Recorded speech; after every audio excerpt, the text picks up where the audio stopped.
All right, what's up, folks? So here we are, episode 13 on a Thursday night as the Eagles get ready to take on the Giants. And, well, it should be yet another interesting game. Eagles, of course, last week, I don't know who the guy was. It might have been me, but who knows. Picked, of course, the Eagles to win at 42-14. That didn't happen, but it's okay because it's a new week. We can reset, and I'm pretty sure we should be able to beat this ACC team here in the NFC East. So we'll be breaking down the game from last week that coulda, shoulda, woulda been a win, according to Doug. It wasn't, and it's okay. Things do happen. So we'll be talking about the Eagles. Of course, the Rays, Dodgers all tied up in that series. We'll talk about that a little bit here in a second. And, well, with that being said, we're going to go ahead and get the show underway. I'm Angel, and this is Broad Street South Sports Talk.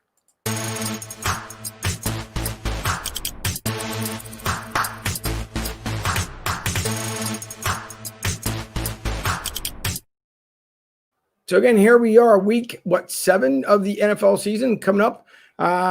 Eagles, 1-4-1 Thursday night game. We're watching here in about another hour or so. It's about to kick off. The Giants, of course, not any better, but they did beat that DCU team from Washington. So I guess that speaks for something in Danny Dimes. We will have a clip later on also on from Twitter about Danny Dimes and his win from last week, and can they build a momentum? But before we get underway with all that, of course, I can't forget the man himself, Mike Fuji, coming up here next. So here's my co-host, Mike Fuji.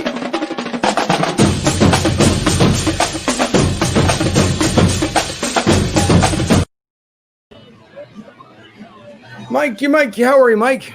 What do you hear? What do you say tonight, No, Mr. Angel? It's a warm night, that's for sure. Of course, it's a little bit dark here down in Florida as the sun tends to go away a little bit earlier. But it's about 82 degrees down here right now and feeling pretty nice. It's a beautiful night up here in Philly for kickoff. As I look, I guess the link doors are just opening as I'm here live at Maggie's Waterfront on North Delaware Avenue. Come on by, get some wings, have some beers, come root on the birds. Let's hope so. Yeah, and a quick shout out. You're saying that. Of course, Maggie's Waterfront.com. If you guys want to go check out Mikey, he's down there. Maggie's Waterfront Cafe at 9242 North Delaware Avenue.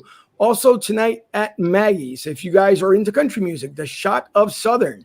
They're there tonight at 7 o'clock. They should be performing here shortly, so hopefully it won't get too rowdy, too crazy down there. But if they do, oh, well, Mike, you can just join the band and have fun along with everybody else. And have some shots of Southern after the game. Exactly. Why not? You might as well end up having the fun. Can't beat them, join them. What the hell? Exactly. Along with, of course, we can't forget to mention the official sponsor of the Broad Street South Sports Talk, which is Tampa Joe's Restaurant and Sports Bar. And I'm quite sure the Philly of the South group is down there tonight. So hi to those guys and girls down there watching the game live at Tampa Joe's. So again, thanks to Tampa Joe's for coming on as a sponsor. And for our small business partnership, we've partnered up with For the Bay Clothing Company with Dave and Allison. We got the pleasure of meeting him last week, and that's kind of the reason why I wasn't on for the halftime. We got to meet him and his wife, and we talked about the materials and, of course, the shirts that he sells. Good quality shirts, guys and girls. And by all means, please take a look at them. It's forthebayclothing.com. They're on Instagram, Facebook, you name it. Great quality shirts. I picked up some last week. I'll show them off here shortly if I don't tend to forget. And Dave will be on with us very shortly here in the future. He couldn't make it tonight for other obligations, but he will be talking about, of course, his small business. So much success to Dave and Allison for, again, meeting us last week and for the partnership. We're going to hope that both small companies here turn out to have major success. I see a couple of comments already coming up, but, well, Mike, almost, I guess. Not anywhere close to, of course, what I predicted was 42-14 last week. It was a 30-28 win.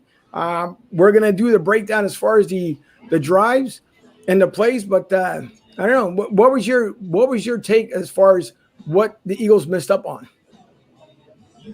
Well, drop passes, the pass to John Hightower, probably would have put him there. I think it was down like the 40, but still, Wentz put some mustard on it. The ball was right in his hands, of course.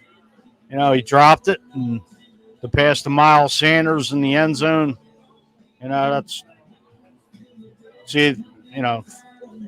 7 points right there. It's 14 points that could have been off the board or 10 points. which could have gave us the Eagles team the win. Just going back to the Pittsburgh game, Doug could have probably kicked the field goal before halftime, leaving 3 points off the board. And, it's two potential. Carson brought this team back. I mean, I hate to say it, but he's playing with a junior varsity team. It's, bringing on all these guys like at the end of last year with all these injuries. I mean, and it's, he's getting it done. It's just a shame. I don't know what the running game's going to be consisted of tonight with leaning on Boston Scott and Corey Clement. I mean, they need to get that running game going. No Zach Ertz tonight. Dallas Goedert might be back either next week or after the bye, from what I heard. I know they got Avonte Maddox back in the lineup. No Malik Jackson tonight for the inactives. Again, Alshon's out. It's, I know these guys go through pain and stuff, but, as a fan, it's frustrating because, Alshon was healthy just 1 year, and, it was the year that meant most with winning the Super Bowl. I mean, Howie gave him the contract extension, but he just can't seem to stay healthy. Right. And, it's again, like I said, it's really frustrating as a fan. All these injuries dating back to 2017 as far as one of the most injured, if not the most injured team in the NFL. I mean, again, I guess you could go back to the thing we've talked about with a weird year, no training camp. Mm-hmm. No OTAs, no mini camps, no preseason, but it's like not just the Eagles, but all around the NFL. The COVID list, the rosters have been expanded, the practice squads are expanded, and it's just an odd year, but it seems like we're just going back to late last season. Right. Carson's thrown over 20 different receivers already in his career on this team, and it's, I don't know, but they better. There's no reason they shouldn't smoke this team. You just can't let them hang around. Keep the foot on the throat, on the gas pedal, and just go for blood. I don't want this team hang around. Right, and you got to figure it. I mean, at this point, you're right as far as saying that, beating the Giants, and that's what it feels like. This season with the NFC East, it feels like it's almost a college division for the most part. I mean, you have DCU who got beat again by the Giants and Danny Dimes there, and I mean, Danny Dimes, he feels like they're part of the ACC. I guess between us and us and the Cowboys maybe are the only two teams that are out there in the division that makes sense as far as playing hard. And yeah, I agree as far as Carson Wentz did bring back this team last week. He fought hard. And I know there's people still calling for him saying that, he needs to be done. He needs to be gone. And I get that.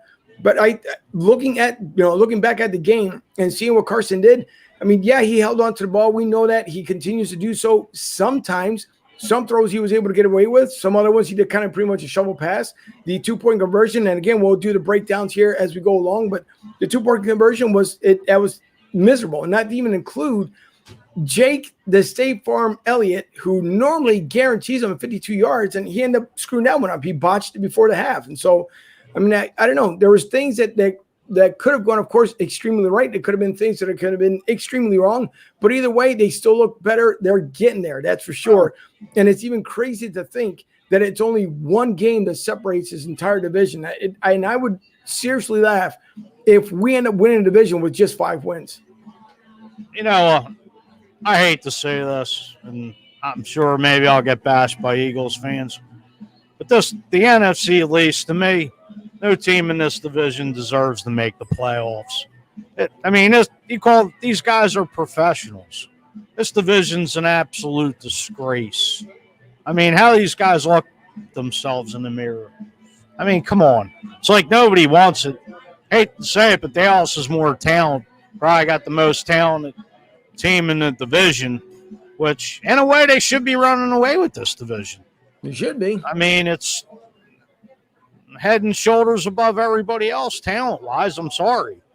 I'm an ultimate diehard fan first, but I'm a realist too. And, I'm just going to tell it like it is. I mean, people may not want to hear it, but that's on them. No, but it is true. Listen, there's no such thing. I'm going to tell you folks out there one thing, okay? This isn't a participation trophy show. It's not the way it works here, okay? If you get butthurt, you might want to tune into some other show or something else. Of course, we're not going to say anything derogatory or anything else, but it is. I mean, that's why we're all here. We're here to share our views, our opinions. It's just we are as podcasters, as broadcasters, as fans. No matter what, we're here because of that. You vent your frustrations. We say what we have to say, and we keep things moving along. One week, we're going to hate this team. The next week, we're going to love this team. But at least they're making somewhat steady progress. But before we get into more Eagles talk, in the comments, I see them, so I'm going to get you guys real quick here. Bringing up, of course, Major League Baseball. We're looking at the Rays and Dodgers. They're all tied up. Last night was a pretty much exciting game. The Rays came back to tie it up, or should I say tie up the series, because they led all night long. But they ended up pulling off the win 6-4. Castillo got the save. Kind of a nail biter, but overall, I mean, a good game. The next game, of course, is tomorrow night at 10:23 because of something else going on tonight at 9 o'clock. But so 8 o'clock will be the start time for that one. For all the fans that I know, you can't get enough of Joe Buck. Oh my God, he's my ultimate hero. Not.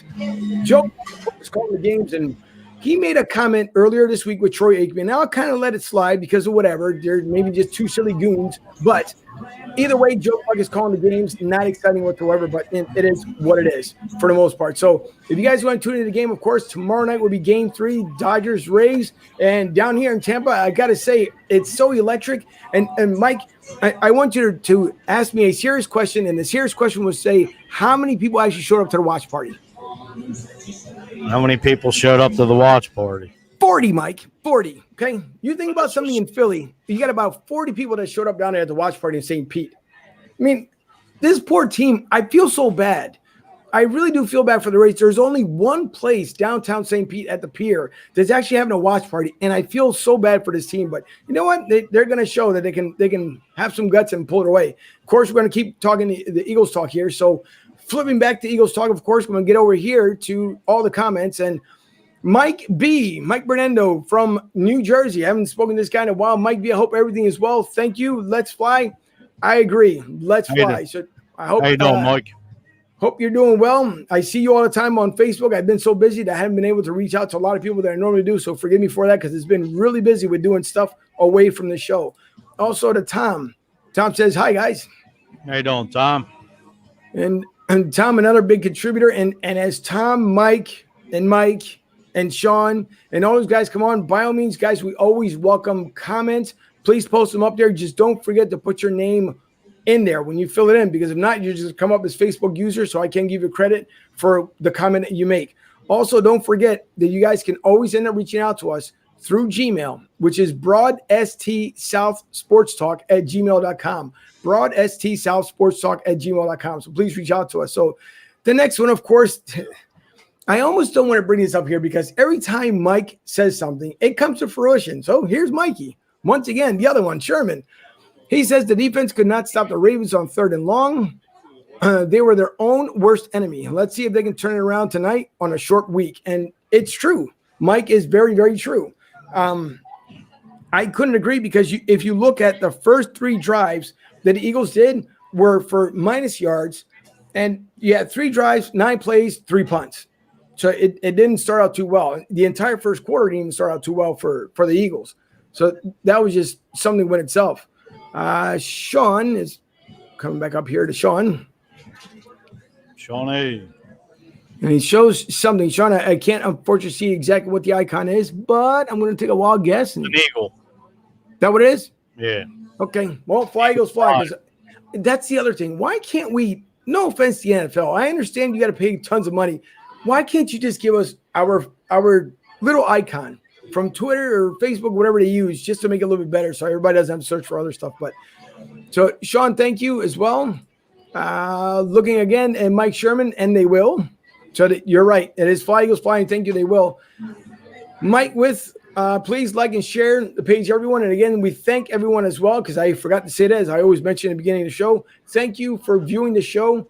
I know there's been technical issues, as it hasn't been, fortunately, not on our side any longer. It is now on Facebook side. And so when you use a streaming service, unfortunately, things are going to work out. They're not going to work out, as Facebook has been doing updates to their page, to their website. Unfortunately, it has altered what StreamYard uses. So, we're trying to do the best we can. Obviously, we're trying to do as much as we can for the show. So if you guys do happen to see something where it just doesn't seem right, refresh the page and it will come back, hopefully normally. But I do thank Mike Sherman, obviously, for always saying to please like and share the page, everyone. Sean with another comment says Carson needs to play better, but this roster is flawed. Well, I mean, look at this depleted offensive line. It's, Wentz got hit 16 times last week. I believe he's been sacked the most in the NFL, which is 25. And it's, there's no cohesiveness on this line except with Kelsey. Thank God, God forbid he goes down. It's like, luckily he's the anchor because he's like an article last week I saw. He's like the Tom Brady of centers in the NFL. Without him, it's like, who the hell would be the center? You got guys rotating in and out every week. Hopefully Lane Johnson can come the hell around and step in tonight and not leave the game. I mean, he's coming off, his operation, the surgery wasn't really mentioned really on Sports Talk. He had a tumor removed, and obviously, he was going to get going in the last couple games, but he couldn't get moving or couldn't push off it, as they were saying. So he gets the start, right tackle tonight, and, Deshaun's back in the lineup, as I use that term loosely. Because, I mean, I don't want to write anybody off, but I think I'm done with him and Alshon. Just let the young guys play. Yeah, you have to be, because you look at Travis Fulgham, and again, we're going to continue to break down the plays here, but if you look at Travis Fulgham, I mean, why in the world would you take him out at this point if he's doing well for you? And I'm going to make the argument again, and I want someone to prove me wrong, because at this point, okay, we understand that Dallas is the other team here in the division, but I've yet to see CeeDee Lamb, as people, we've talked about it since week one, that people have been saying, oh, if we would have had CeeDee Lamb. No offense, I like Travis Fulgham, and we haven't seen Jalen Reagor yet because I forgot about the kid and obviously his finger, and he's going to be coming back shortly here. But you know what? If it's just me, I'd rather have Travis over CeeDee Lamb, because if CeeDee Lamb is actually a playmaker, he would find ways to make plays for Dallas. He hasn't, end of point. Well, someone tell me otherwise, but that's the way I feel. Well, I'm going to beg to differ there. I would take CeeDee Lamb in a heartbeat. They could trade him here to the Eagles. I'll go pick him up at the airport. Yeah, but who are you going to trade him for? I don't know. I'm just hypothetically speaking. I'm talking out of nowhere, but no, in the grand scheme of things, it's Howie. I don't want to get on the Howie subject because he just can't draft receivers. I'm sorry. Right. Can't draft D-backs, and his picks are a head scratcher. I mean, I don't want to sit here and be the Howie Roseman bashing show, but we can take a consensus around the city of Philadelphia, or Eagles Nation, or what have you. And yeah, all right, thanks. You brought us a Super Bowl, but you're a numbers guy. Stick to clicking on the contracts and stuff. Exactly. I mean, the last general manager we had here, there was a football guy, was Tom Modrak, and that was in 1999. But back to what you're saying, like I said earlier, and I stated this last week, the Eagles shot themselves in the foot making the playoffs last year, winning the division, because they probably could have been sitting there where Dallas was, and they could have taken CeeDee Lamb. No offense to Jalen Reagor, I'll give him a chance, but CeeDee Lamb's producing. Or he was up until, Dak went down, but I don't. Well, you know what? Speaking of, so here's a trade thing as we get ready to obviously break down the first play of the game, and we're going to get back to your comments here in a second, but would you then, speaking of trading, then would you take Jalen Hurts right now from the Eagles, send him to Dallas for CeeDee Lamb? I don't know. I don't know if I can answer that. Would I? Yeah, why not? Because look at it like this.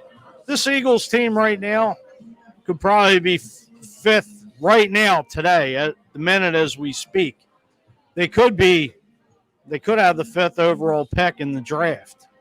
And if they got that first pick, I think I would end up trading Wentz and take Trevor Lawrence out of Clemson. Because you could probably, some of these quarterbacks in the league shouldn't even be in the league. I mean, you could probably get a king's ransom for Wentz. And I would take Trevor Lawrence.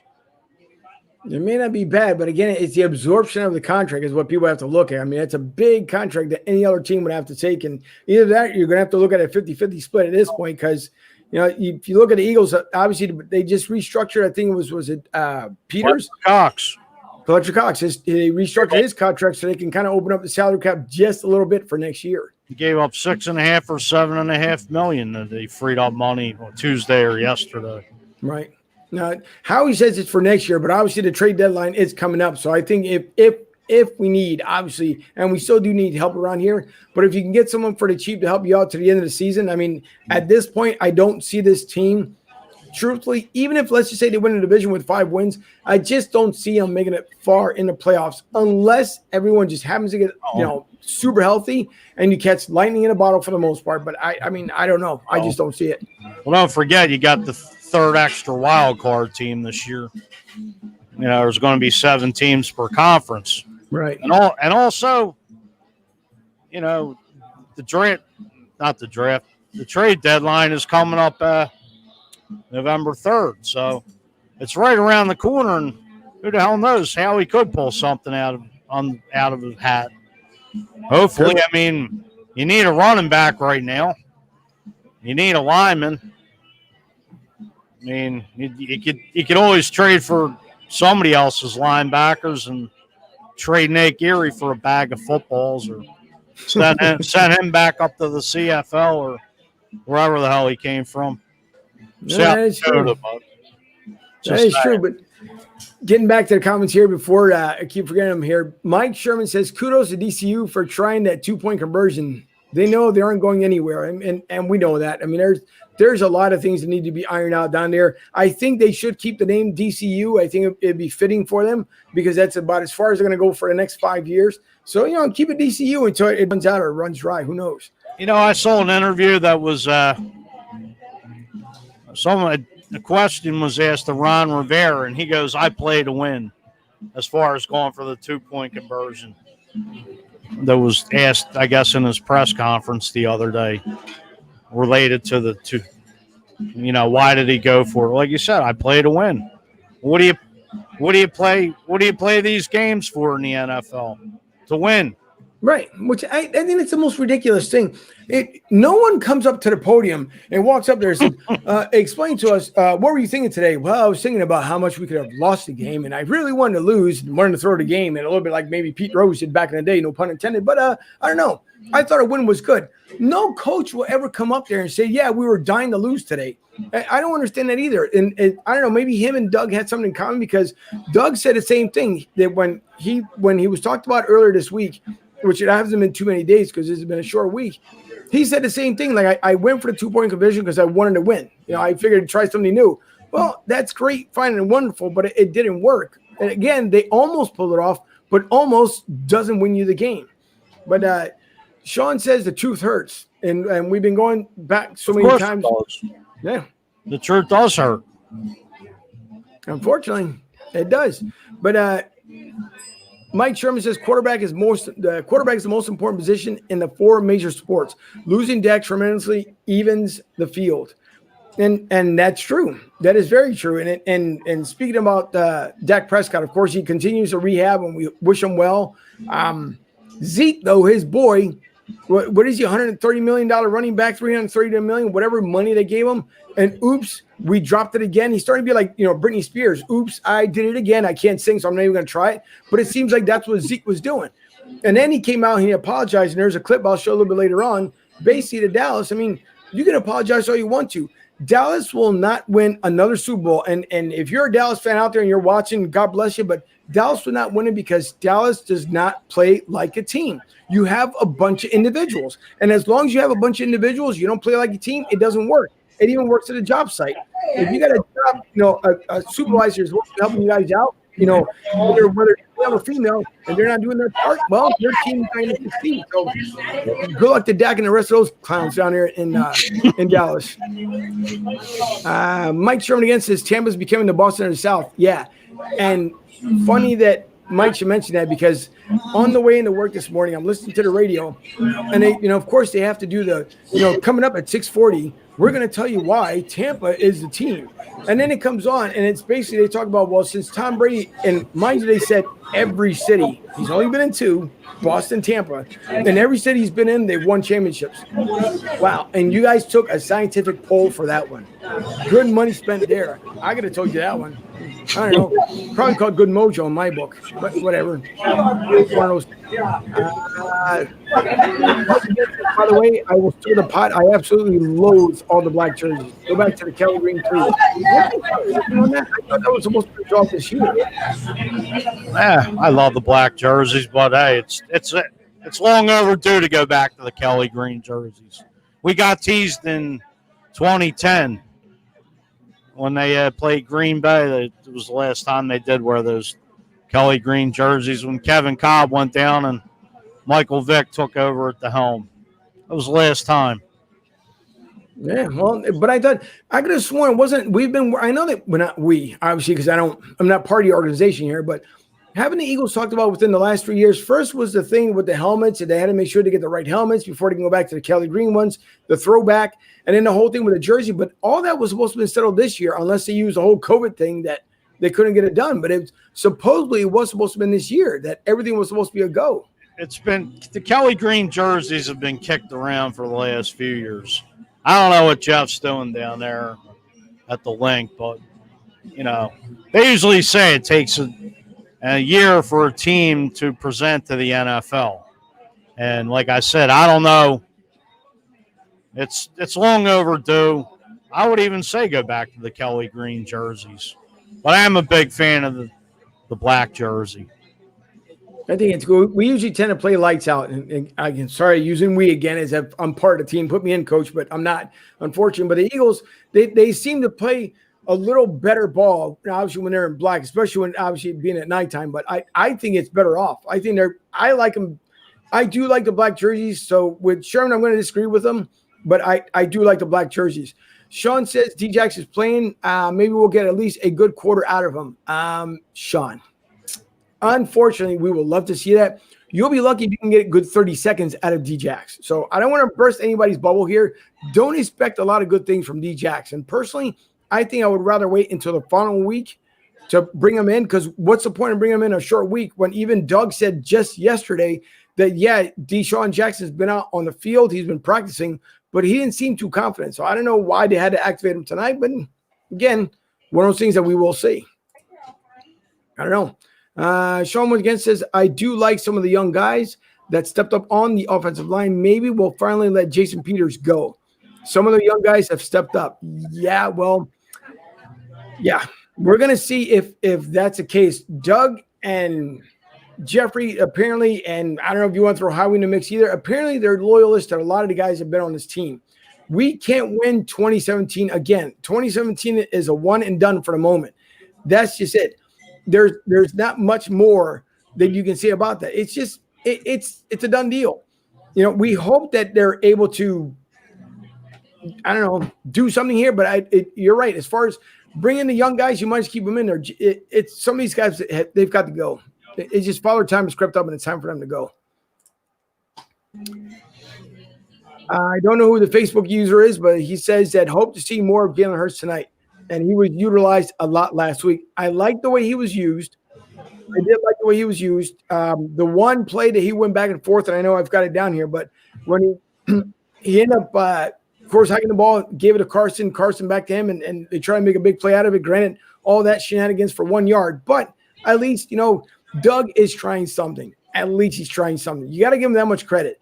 Doug is trying to change the gameplay up here, because with the banged-up line that you have on both sides of the ball, I mean, all you can do is try, and you can't take that away from him. You got to do something with the trickery. I mean, mix it up. Go back to that old Wildcat, college style. The more you put Jalen Hurts in, the more he gets the experience on his feet with. God forbid, like he has to step in or, become the man or whatever. I think he's got all the tools to really step in to be, starter in the future, if not here, somewhere else. But I think Doug knows, grooming him along is how he said a quarterback factory. But anyway,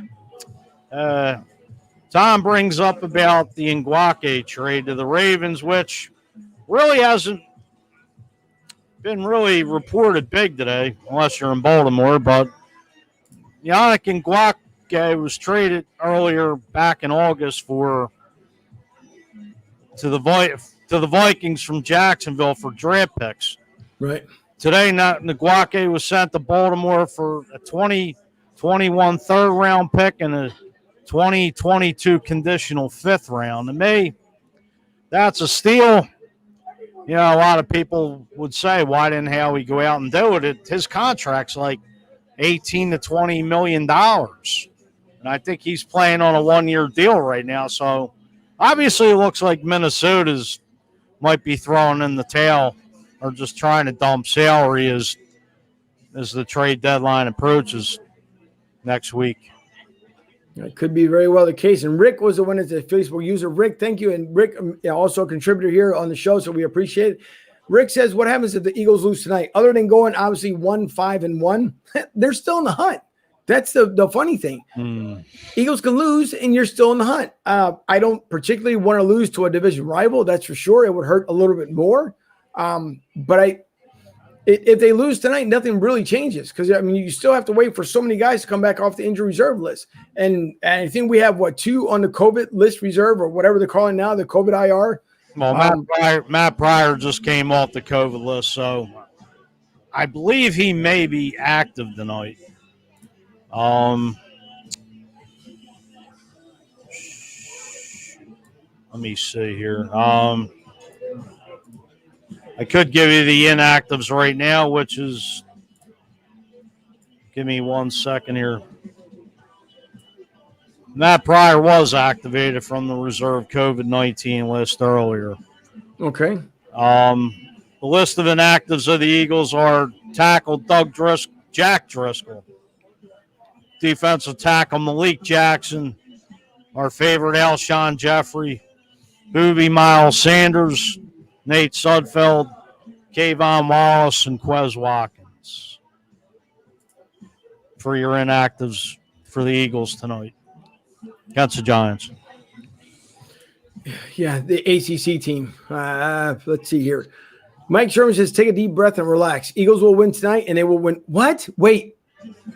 Test Mike for COVID because he hasn't said this all season long. So I think, can someone please, somewhere out there in the Northeast, go to Mike's house and test him for COVID because the self-proclaimed guru all season long so far, everything that he said has come true. So if this is the case, then this will be big for Mike tonight. But wow, I haven't seen all season long. He must have been reading the Vegas lines today or something. Is that what it is? Probably. Might be going back to being Karnak with the turban on like the Schwam, like Chris Berman used to do on ESPN. Yeah. If ever had the envelope to his head and said, yeah, Eagles win big tonight. Yeah. Not quite the envelope, but it's, I'm feeling the win. But yeah, that would be something else for sure. So we're hoping. I mean, listen, it cannot get any worse for this team. Obviously, we've seen 2 weeks in a row, at least, we've seen some life from the Eagles. We haven't seen it at the beginning of the season. It was always a slow start, but I will say that at least we have seen life from this team. So, I mean, at least on that behalf, we appreciate it. Of course, we've been talking about here that the Eagles and Giants tonight, it should be a really good game tonight. I'm looking forward to it. I know one of the games this week was flexed because of Sunday night. So the Tampa Raiders game was moved up to 4:05 so that Fox, I guess there's not the interference between the Rays-Dodgers game. So they got moved up to 4:05. And, of course, the Dodgers and Rays, they kick off at 8 o'clock. But it's when we look at the first play here, and I'll get here to a couple of clips, and I'll watch for your comments come in. So the very first play of the game, we watched the pocket collapse around Carson in the first drive for the Eagles. That was the one big thing that stood out. Also, the drop to a wide open Hightower.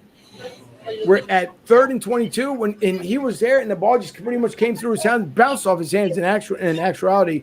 But of course, he made up for it later on during the game. But those were the big ones coming out of there. K'Waun Wallace, of course, getting hurt right off the gate as well. So that was a big one. So the first couple of drives, of course, we noticed that before the end of the first quarter, the Eagles couldn't put anything together. You're looking at minus yardage. I mean, it wasn't good. Carson once again holding on to the ball a little bit longer than he should have. And at least in the second quarter, I would say it would get better. But in the second quarter, you're looking at the 5th and 6th and damn near 7th drive, all came up with punts. Because on the 5th drive, you have ball short again. Next drive, punting the ball away because they couldn't get a first down to save their lives. And then finally, on the 7th drive, you're looking at a 20-yard pickup from Jalen Hurts, where he ran it. And of course, we talked about the Jalen to Carson back to Jalen. And then you had Greg Ward, who came up a little bit short. And then, of course, before the half, we went off and saw that Jake Elliott. Well, actually, there was a penalty in between from Greg Ward.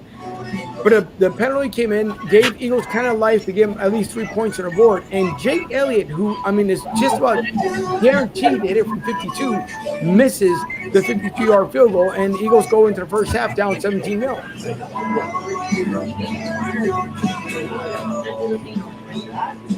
So take a look here at the comments. You got Mike says, Eagles defense will fly like crazy tonight. Eagles will have a short field all night.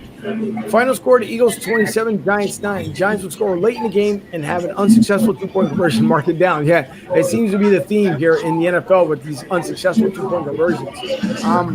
But Mike, again, and I know it's one of those things that it's been a slow start for the Eagles. We've seen it pretty much all season long. Here we are again, another week. It's Thursday night against the Giants. Game should be underway here in less than an hour. But again, come the first half of Sunday night's game or Sunday's game, it was just basically another slow start. And I don't know how much, even though Carson did show improvement, but we saw drop passes, we've seen short passes, overthrown passes. The second half ended up looking better than the first. I don't know what you. Yeah. I was just about to say that. I don't know what your thoughts are, but go ahead. I mean, Carson shows he's the leader. I mean, he's playing better. He's bringing this team back. I mean, shows a lot of heart. He's got the talent, but hey, it's, when you get hit 16 times in last week's game and you've been sacked 25 times, I mean, what more can you ask for from the guy? The guy's playing tough. He's been injury prone for the last couple of years, but he's showing the heart of a lion. I mean, you can't take it away from him. Everybody's like, oh, Carson this, Carson that. It's just, be careful what you wish for because, I could go back to years of slop with this team, as far as mediocre quarterbacks. I mean, luckily for the last 20 or 25 years, we've been lucky.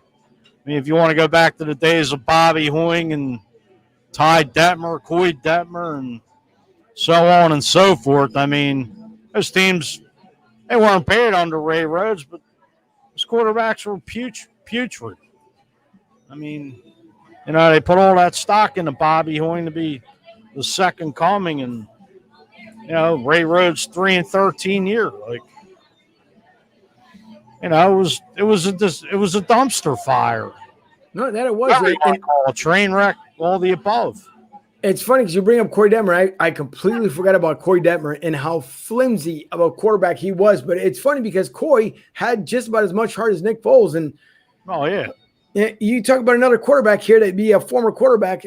Chicago Bear fans, you guys got a great steal because Nick is doing things out there, and that team is bonding. And if I can get time to it later on, I'm going to bring up a Nick Foles clip and also what pumped up Nick for the game. So pretty interesting stuff. But again, we look at the second half now, Eagles come out.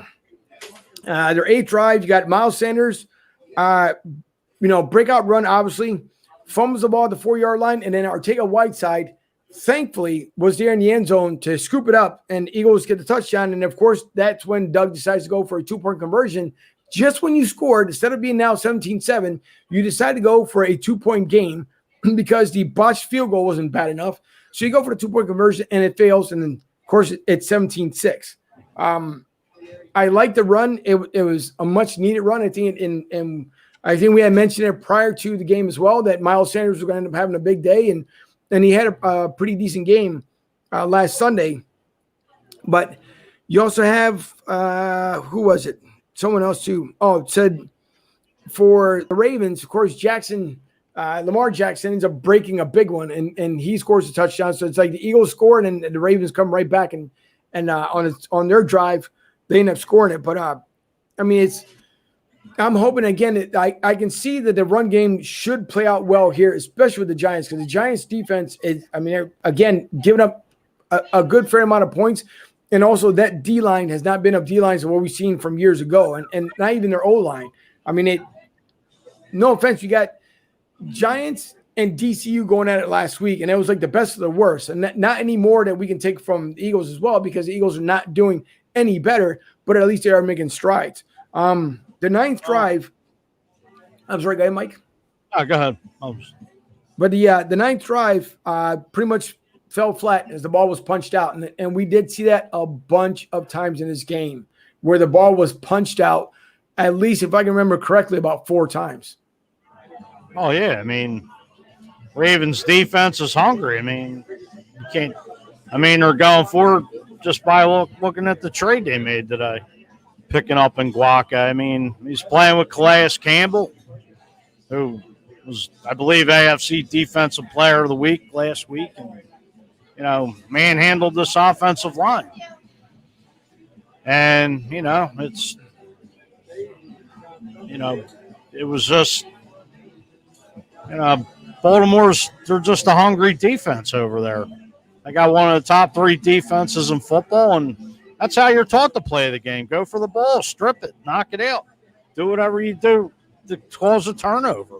Right. That's what winning's about. You don't see the Eagles defense coming out like that. You did in yesteryear with, Buddy Ryan, Bud Carson, Jim Johnson. Those guys would bring it. But for some reason, it's just not under Jim Schwartz's philosophy. I don't know why either. It makes no sense. But Tom says the Eagles D doesn't go for the ball at all. And I don't understand it either. It's also the poor tackling. We continue to see that week after week. First of all, these guys are leading with the shoulders, so leading with the helmets. It's like everything that you're taught in Pee Wee football to get away from when you get to the NFL. And I don't know what it is. Maybe they need to put like $100 bills or Snickers bars or something where the tackle spots are for these guys to be able to tackle, because I don't understand why in the world you can't make a simple tackle. It makes no sense to me. You're a grown man, and you're shown in the playbook as far as where to tackle. It's I don't know. I don't even want to get into that one, so I'll get upset about as far as these guys and the way they end up tackling, the missed tackling they end up doing. But on the 10th drive, the good one was that it was a deep pass to Hightower, which Hightower, of course, made up for the first half one where he was wide open and dropped that one. And then it was Wentz to Kroom, C-R-O-O-M, for the touchdown, and then the successful 2-point conversion. And then, of course, on the 11th drive, we saw that's where Zach Ertz got hurt. So, unfortunately, he went out with his injury. And I'm trying to say all those things at the same time, and it almost ends up rhyming. But, it's after that, you had the loss of downs when they were going for it at which I don't understand. 4th and 5, and you decided to go for it. And thank God it wasn't anything more than a field goal at that point. But I don't know why in the world they decided to go for it at that one. That was coming off the 11th drive. Tom says, how does Doug run out of plays? I don't know. Why don't he just pull the Philly special?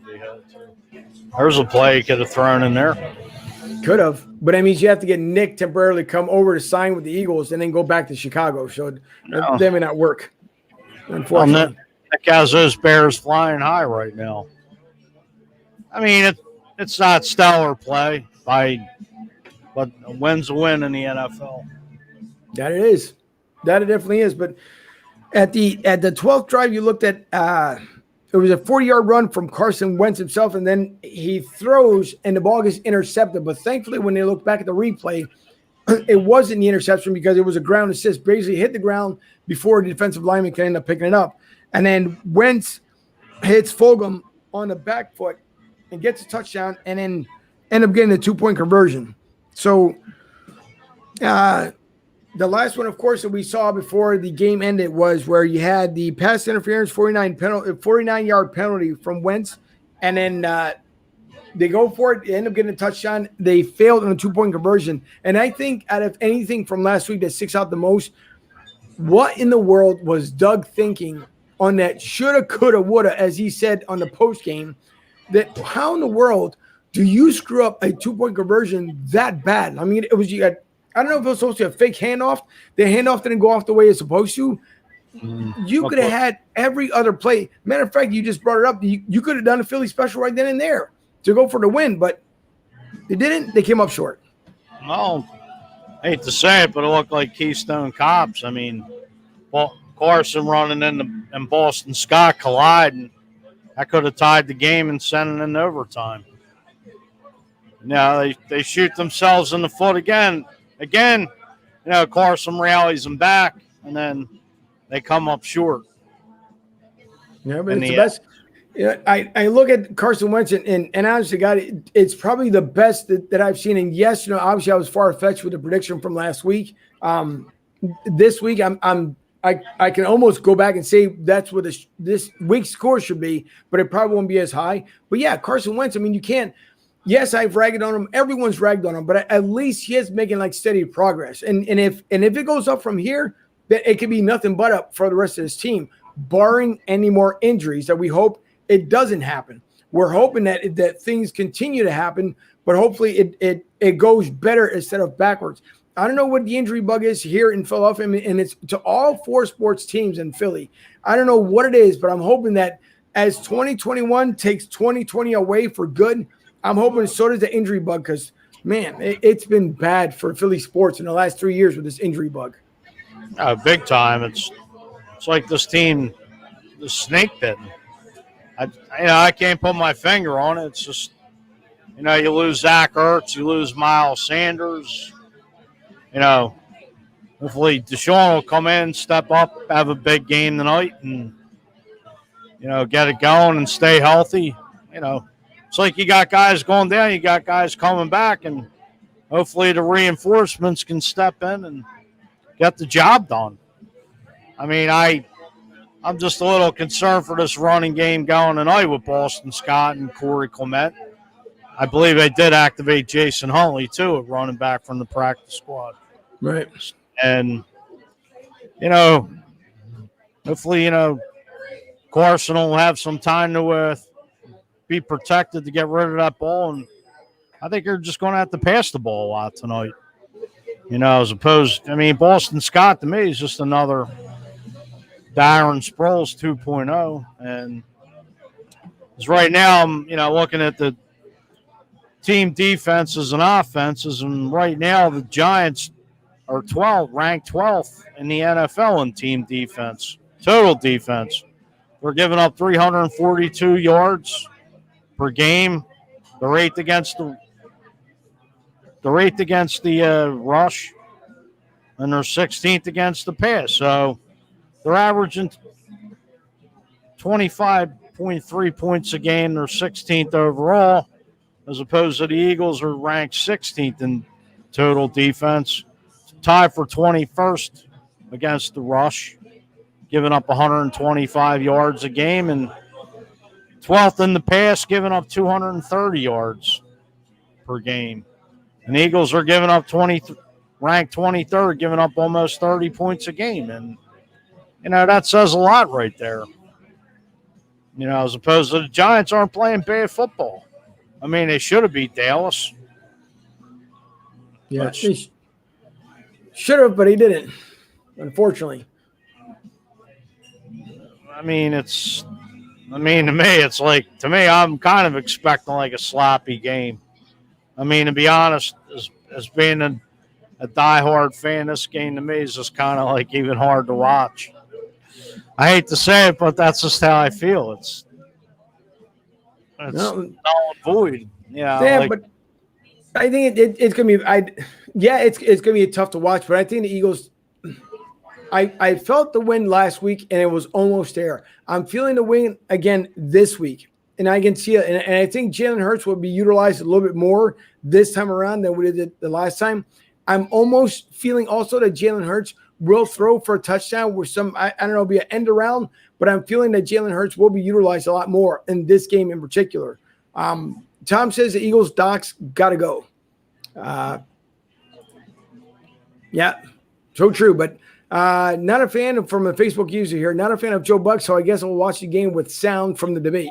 It should be interesting. Well, there's no game tonight, so if you're looking for a game tonight, unfortunately, it won't be. The game is tomorrow night at 8 o'clock on Fox. So tonight is the debate. But as far as Joe Buck, yeah, well, Joe Buck will maybe he should have been the moderator because nobody will listen to him anyways in the first place. But so there'll be the game will be tomorrow night, so not tonight.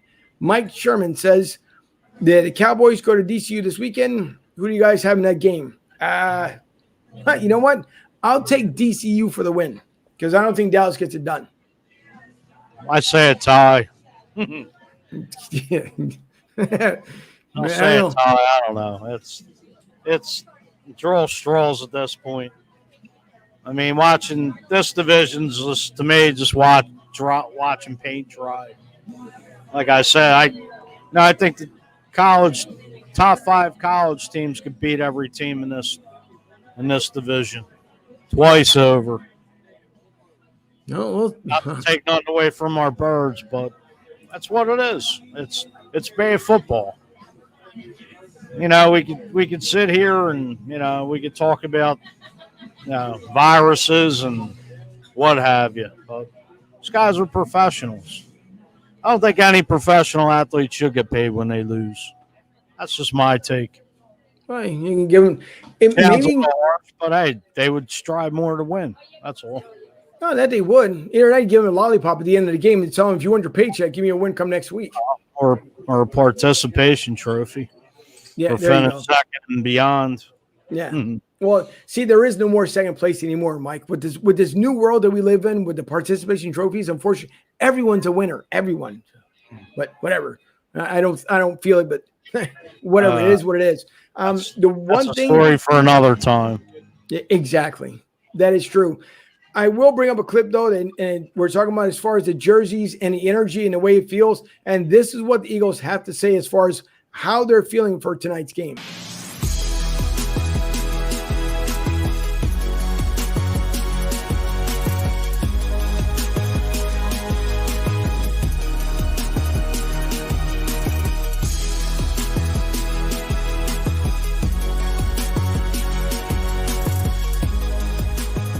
We have a saying around here that everything matters, and it goes from maybe the uniform choice color to how we practice, the meetings, everything. That I think about a lot of things, obviously, and making sure that we're prepared. But listen, it doesn't matter the color jersey we're in or what color jersey they're in. We still have to line up and play and play a good football team.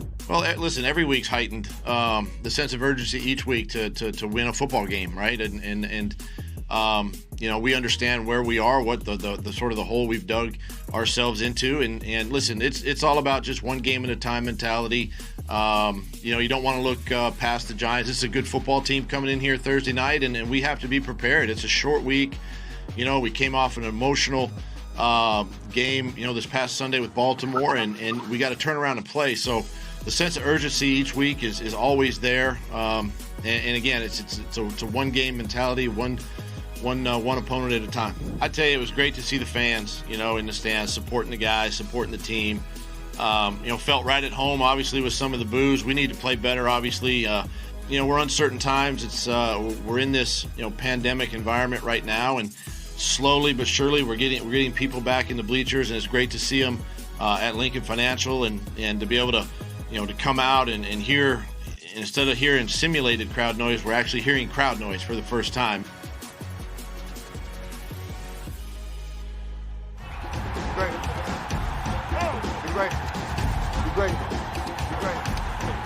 Be great. Play fast. Be great. Be great. Be great. Be great. Be great. Be great. Be great. Be great. Slay. Be great. Be great. What? Be great. Be great. Be great. Be great, coach. High focus. Be great. What? Be great. What? Be great. Be great. Be great. Be great. Now.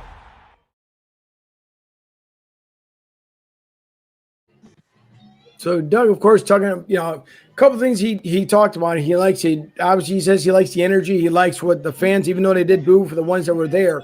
And that's what this team needs. We know, listen, Philly is a tough town. Okay. I try to explain that to the folks down here in Tampa, and they think just because I moved down here, and don't get me wrong, I like the success that the Lightning and the Rays have had, right? But me, I'm so diehard Flyers, Sixers, Phillies, Eagles. But the one thing I will explain as far as when it comes down here, if you haven't lived in a city and you don't know what it is to be a hard blue-collar worker, to be tough, that have the mentality that you are Philly strong, you have no idea. And that's why other teams don't get it until they go up there and they see exactly what we're talking about.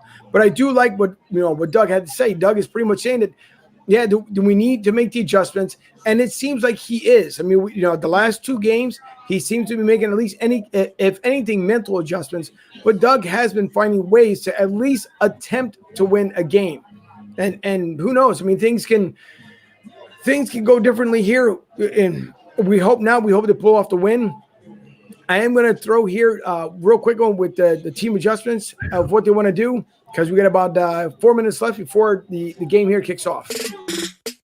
I'm not concerned at all with Jake. I think this year he hasn't connected on as many as we'd like to connect on from that 50-yard range.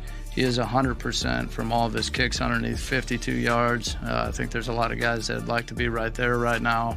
I think what I look at is more globally. When you go back in time and look at his numbers overall, his kicks of 53 yards or less, or 50 to 53 yards, I think he's hitting at about 60+% on those kicks right there. I think last year the league average in that area is around the 58s or something like that. With any kind of kick like that, I think the only thing you're trying to do is skew the numbers a little bit one way. Sometimes teams overshift based off the direction of the kicker's facing. Maybe you try to skew the numbers a little bit or get them to take a little bit less off that side. So that was kind of the face one way, end up trying to hit it back the other. I feel good. I mean, I'm fortunate. I'm still playing. I'm still feeling great, and it's a quick turnaround. So I got no excuses. I'll be just fine once I get out there. Confidence is high in the guys that are behind them. Boston has done it before. Kind of the same situation last year against New York, and how he stepped up last year, and we know what he's capable of. So I'm excited for him, and Richard making some plays down the stretch in last game, and he's going to keep stepping up and doing some good things. I'm definitely ready. Man, it's a blessing to get the opportunity. I trust in Doug P's game plan, and I'm just ready to go out there. I know everyone's going to be firing on all cylinders. I'm just looking forward to contributing in whatever way I can, but I'm definitely ready. So again, you got Dave Phibb, who obviously stuck up for for Jake Elliott. I think Jake he'll bounce back. He'll be just fine. I don't see why. Sometimes it's just mental mistakes. I wish the onside kick would have worked out well last week. It didn't. It is what it is. It's a loss, but we look forward to this week, obviously playing the Giants, and we hope that they'll pull off the win tonight. I'm feeling at least a 23-14 victory from the Eagles. I'm predicting a win. The only score I kind of got right was the 49ers, where I think I said, I forget, it was a 4-point differential. I just hope they just come out and smoke this team and don't go into the halftime 13-7, 10-6, whatever. I mean, you just got to blow this team off the damn field. I mean, just keep the foot on the gas pedal and smoke them. There's no reason to have this team hang around like they always do. Even if you're up by a big margin, don't let them back in. Just play 4 quarters of solid, smart football. That's all we're asking. Come out, get a big win after losing a couple of heartbreakers, and go for dinner. Just come out and take the division back. Show the other 3 minor league teams in this division who's the boss. Exactly. Play with heart. Play with heart. It can't happen. About heart and fire, like Balboa. That's all. Exactly. And it can happen. I think it will happen. So, by the way, if anyone wants to stop by and say hi, say hi to Mike. Of course, Mike's he's over at Maggie's Waterfront Cafe, where tonight it is the Shot of Southern playing there tonight. So you can get to see the Shot of Southern, and you can get to watch the game down there. So if you guys are down there, by all means, stop by. Same thing again. We're going to mention real quick here For the Bay Clothing Company. For the Bay Clothing, they started their business 2 months ago. Dave and Allison, a great group of folks. Beautiful stuff that they have. I mean, they're between their pint glasses, their hats, the T-shirts are awesome quality. So please take a look at the website. By all means, patronize them. They are, I mean, it's a good quality fit and doesn't look like it even shrinks. So if you guys get the opportunity, take a look at For the Bay Clothing Company. We really do appreciate it. Mike, well, again, we will leave you. I guess tonight we thank you for coming on, obviously, with me, my co-host, which I enjoy the most out of everything all week long. Tonight there will be no halftime show for obvious reasons. One is because it will go late into the game, and 2, some of us do get up at dark 30, so it kind of makes it tough to play in between the 2. 2 quick comments that are coming in towards the very end here. Tom, good show, guys. Thank you very much, Tom. We really appreciate it. We appreciate everyone who tunes in, who views, who likes, shares. We really do appreciate it as we continue to grow the show. And if you guys want to keep adding the comments, we would appreciate it. So share it. Email us again. It's at broadstsouthsportstalk@gmail.com. broadstsouthsportstalk@gmail.com. And a couple of fast comments before the game starts here. Mike Sherman again, Strahan taking the Giants tonight. Rest of the crew taking the Eagles. The Juru selection.